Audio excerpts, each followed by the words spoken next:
Привет! Мы команда The Team, и сегодня мы возьмем тебя с собой в наше путешествие на самый север Норвегии, за полярный круг, на лафатенские острова. It's kind of funny that the more we pass time, the more we need to set them rewind. And 19 was the year I had to leave you, but now I'm seeing all the signs. Is this really happening? I can't believe it's true. I'm just as surprised as you. Is this really happening?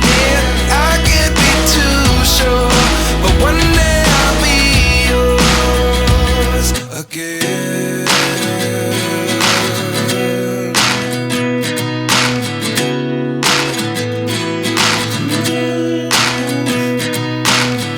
Life lessons come one in a dozen. The other 11 get something from nothing. I sit here looking for an answer. Maybe the biggest question was in the last chapter. You gave me the soul I have today. Without you I never could have moved away.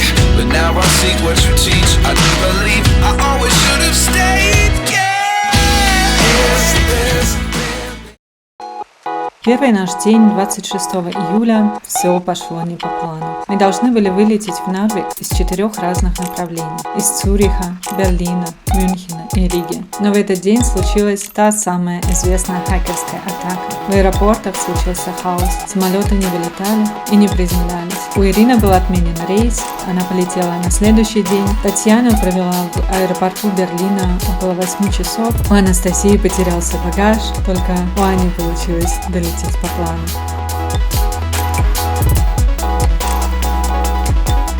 Наконец-то на следующий день, в субботу, нам удалось всем встретиться и обняться. За плечами были часы, проведенные в аэропортах, в ожидании. Был шопинг, оборудование, которое не приехало по назначению. Мы были измотаны, но мы были очень рады наконец-то увидеться. Мы сняли машину и поехали в направлении Лафатен.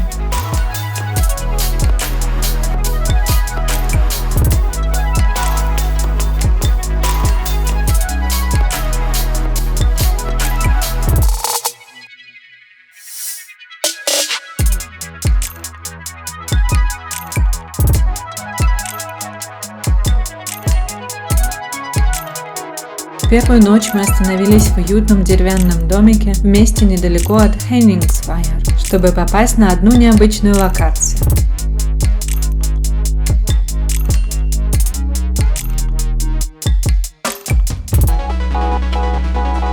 В июле на Лафатенах совсем не заходит солнце. Этот эффект называется Midnight Sun, когда солнце клонится к горизонту, все заливается пастельными красками, и затем солнце снова поднимается, и закат превращается в рассвет без наступления ночи. То есть в июле на Лафатенах совсем не бывает темно.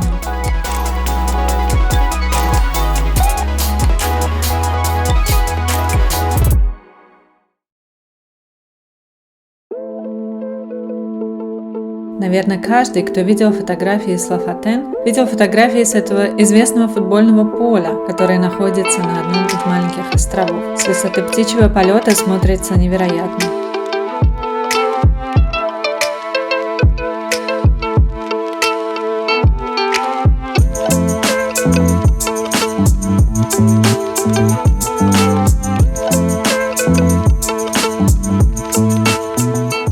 Сама деревенька Henningsvær оказалась очень уютной. Мы почилили в серф-кафе и выпили кофе на побережье.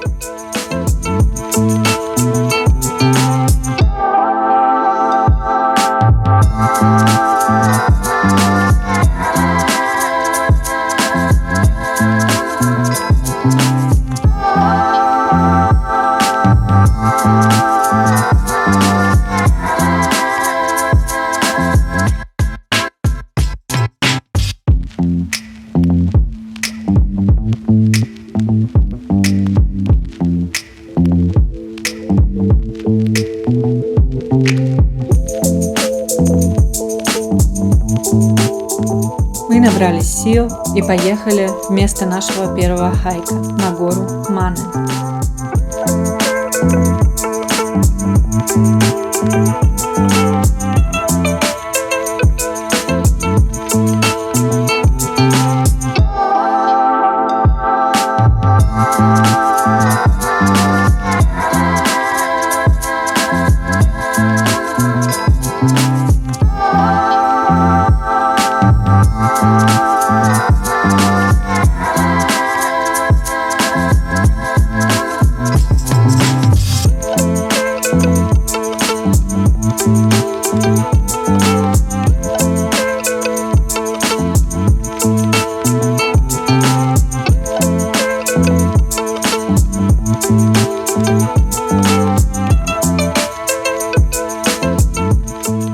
Маршрут на Манан занимает около 1,5-2 часов, это около 4 километров с подъемом 350 метров. Маршрут начинается с пляжа Хаукленд и проходит через суровые горы. Был очень сильный ветер, который нас чуть не сдул. Финальный подъем к вершине Манан был очень крутой, но панорамные виды сверху стоили того.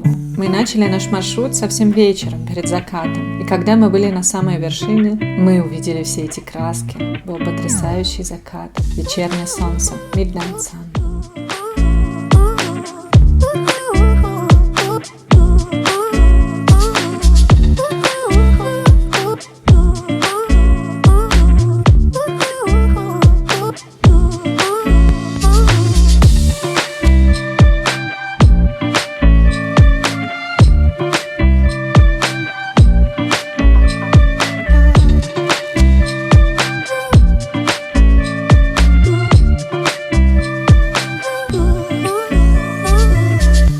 Спуск вниз оказался внезапно опасным. Ирина не удержала равновесия и чуть не упала в пропасть. Хорошо девчонки поймали ее за рюкзак.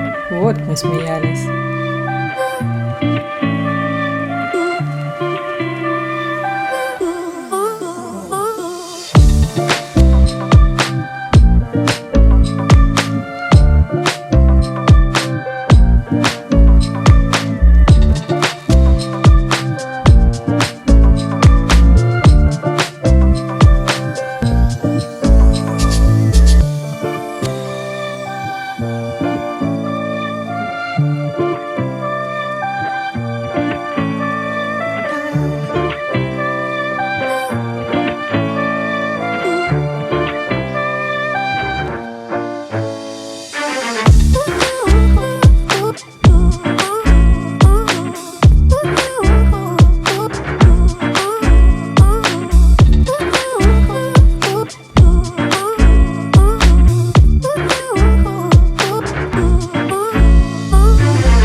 На следующий день мы сделали пару остановок в живописных местах и поехали в необычное местечко, которое называется Нусфьорд. Это самая старая рыбацкая деревня Лофотен.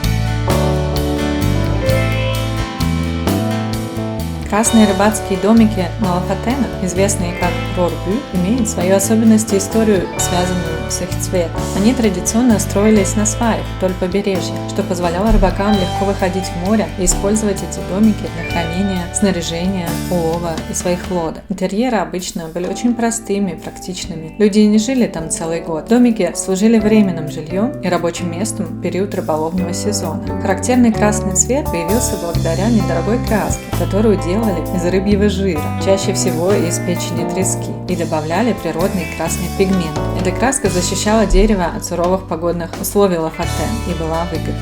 Красный цвет также делал домики более заметными на фоне снежных скалистых пейзажей. Сегодня многие домики по-прежнему красят в красный цвет в знак уважения к традициям, хотя популярны и другие цвета, такие как, например, желтый и белый. В настоящее время красные рыбацкие домики переделываются в отели и Airbnb-квартиры.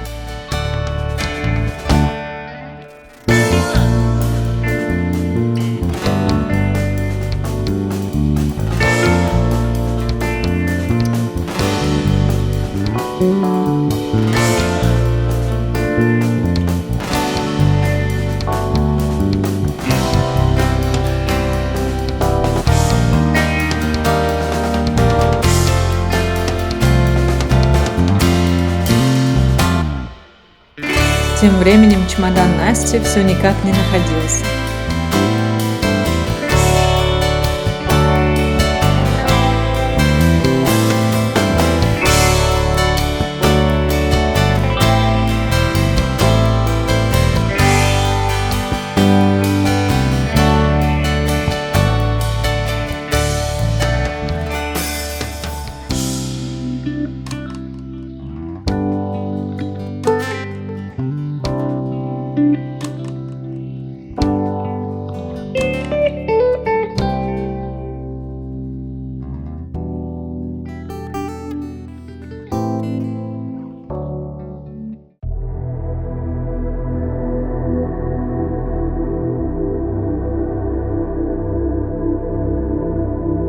Следующую ночь мы переночевали в Хартвика-Додж. Это арбатские домики, которые были недавно перестроены. Их оригинальная постройка датируется 1870-ми годами. Сейчас это очень уютные маленькие отельчики с панорамными окнами. Здесь есть сауна и вкусный ресторан.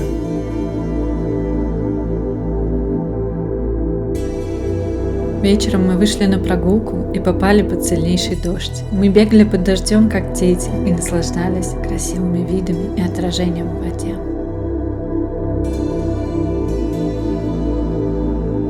На следующий день погода поменялась, набежали тучи.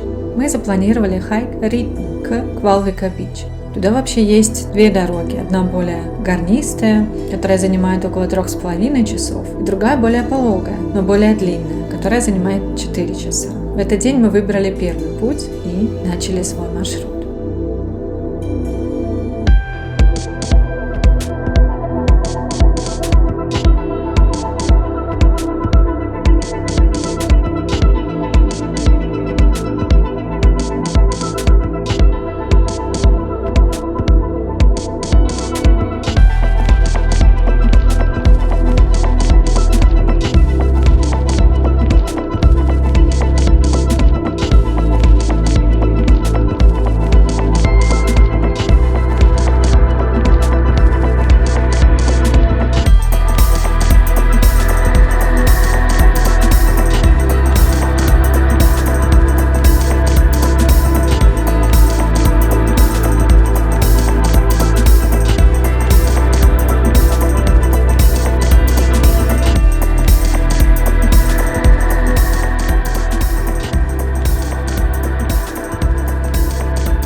Промокшие и озябшие, мы повернули обратно. У нас был специальный повод кое-что отпраздновать.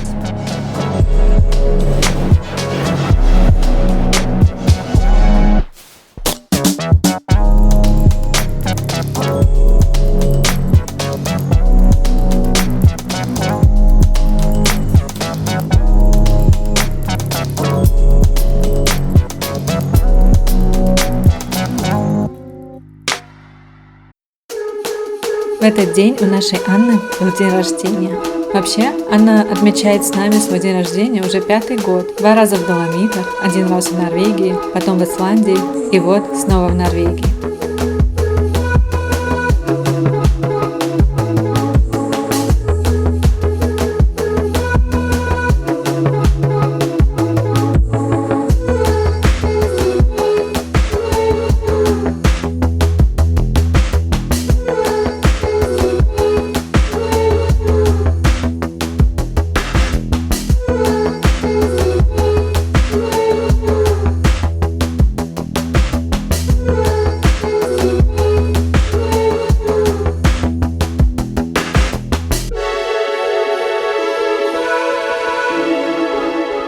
На следующий день, наевшись суши в одном рыбацком ресторанчике, кстати, вы знаете, что суши с лососем были придуманы именно в Норвегии, а потом только экспортированы в Японию. Так вот, наевшись суши в одном рыбацком ресторанчике, мы поехали в следующее интересное местечко, которое называется О.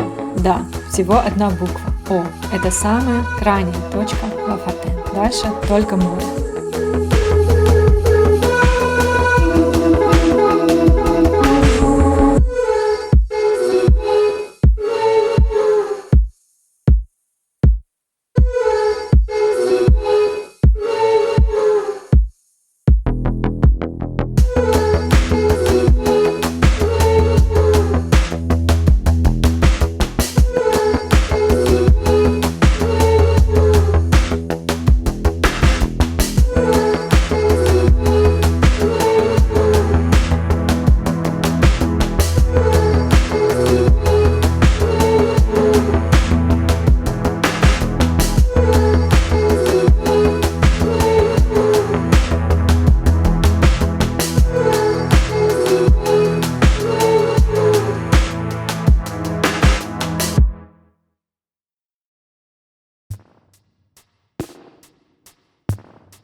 По дороге обратно мы наслаждались прекрасным северным солнцем. Было около 20 градусов, мы даже немножко загорели. Но в этот раз нас будет ожидать что-то особенное. Полчасика в джакузи, набраться сил, чтобы подготовиться к активному ночному приключению.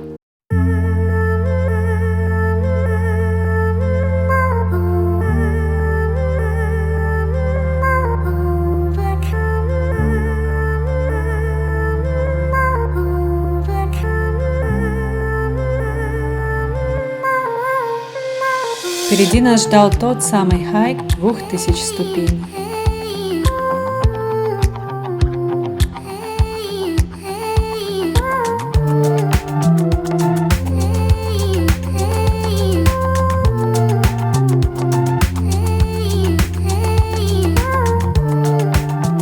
Зная, что на Лофотенах летом не заходит солнце, мы выстроили совершенно особенный режим. Мы начинали свои хайки в 10 часов вечера, проводя основное время на вершине в полночь, когда солнце заходит и плавно закат превращается в рассвет. Домой возвращались мы уже под утро, часам к 4 утра, и спали дольше, часов до 10-11.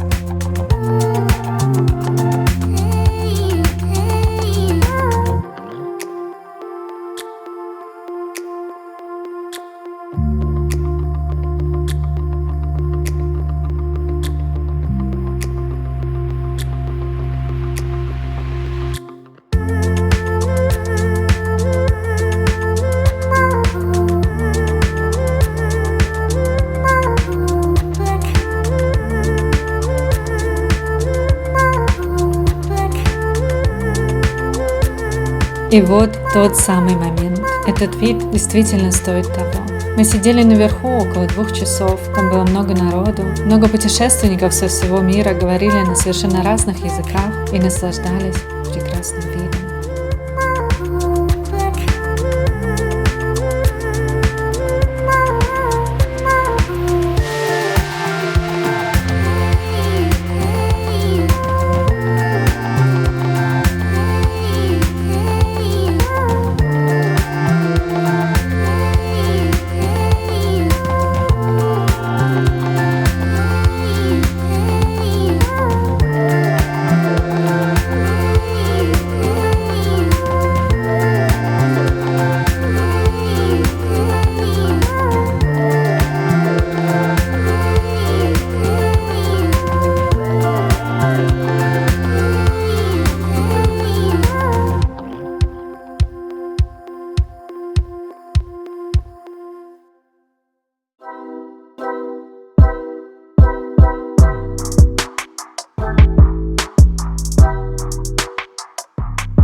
Пока мы спускались, внизу нас уже ждал невероятный рассвет.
И вот он, тот самый вид, тот самый пляж, на котором мы бегали в тумане.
Последние 2 дня мы попрощались с лофотенами и двинулись дальше, на остров Сенью.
Мы заехали набраться сил на Steinfjord-Beach, потому что ночью нас ждало следующее приключение.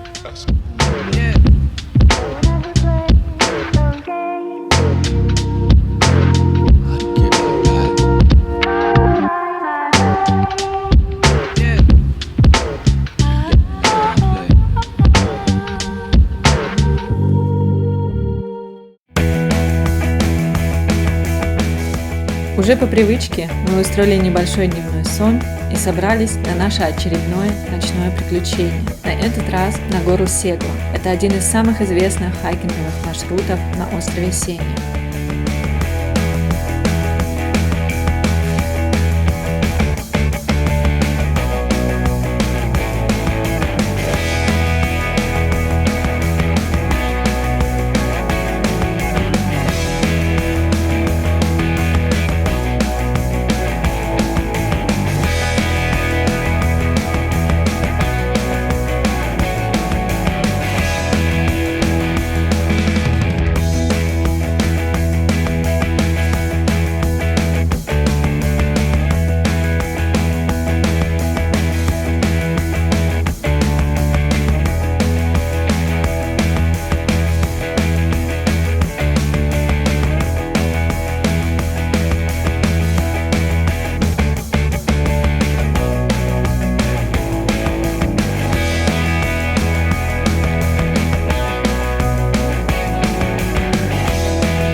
Мы сидели там на самой вершине горы, наслаждаясь видом 360 и провожая закат. В эту ночь там практически никого не было, мы встретили только пару туристов. Мы сидели там практически одни, наслаждаясь тишиной и шумом ветра.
Вернувшись в отель к 5 утра, мы должны были уже выселяться в 10, поэтому совершенно сонные и не выспавшиеся мы вернулись на Steinfjord-Beach, чтобы там немножко подремать.